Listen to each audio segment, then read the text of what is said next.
What if the Confederate States of America won the Civil War and split from the United States?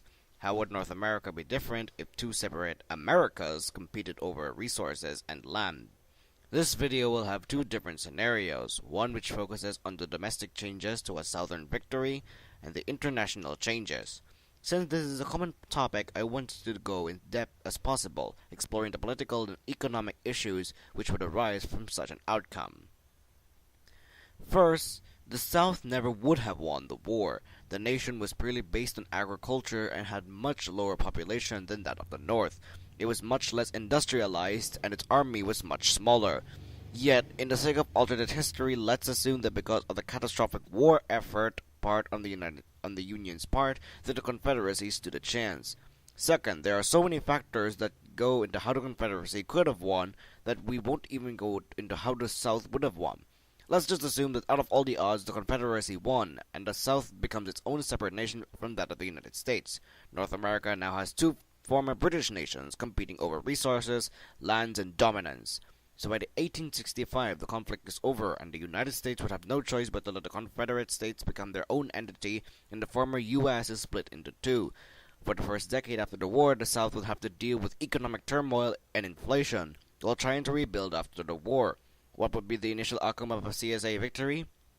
Well, first of all, the United States would never become invested as it would soon become internationally.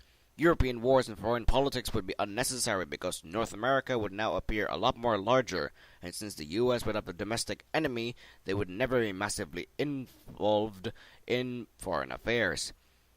The USA and CSA would have a North Korea-South Korea relationship and have a constant rivalry would ensue. Southern slaves would flee into the north and would not be returned to the south. The two nations would constantly compete over resources and attempt to build more alliances just in case another conflict erupted. The United States would gain more support since it had outlawed the slavery after the war. The European nations would feel uneasy supporting the CSA, especially since the time slavery was outlawed in most European countries. So getting the message, the CSA would outlaw slavery by the 1880s in an attempt to gain more international support and clean its image. This would help gain it in international support, but by this time most European nations would be heavily invested in colonies. Since the CSA was mainly agricultural based, the nation would have to invest in more industry and machinery, most likely buying off European countries. Because of this, the US would feel as though Europeans were contributing to their enemy, soaring alliances between the US and Europe. For decades after the war, the two countries would never trade. This would keep relationships extremely low. Soon, they would compete in the unconquered West. CSI settlers, those looking for a better life, would settle in the plains, which would be the US territory.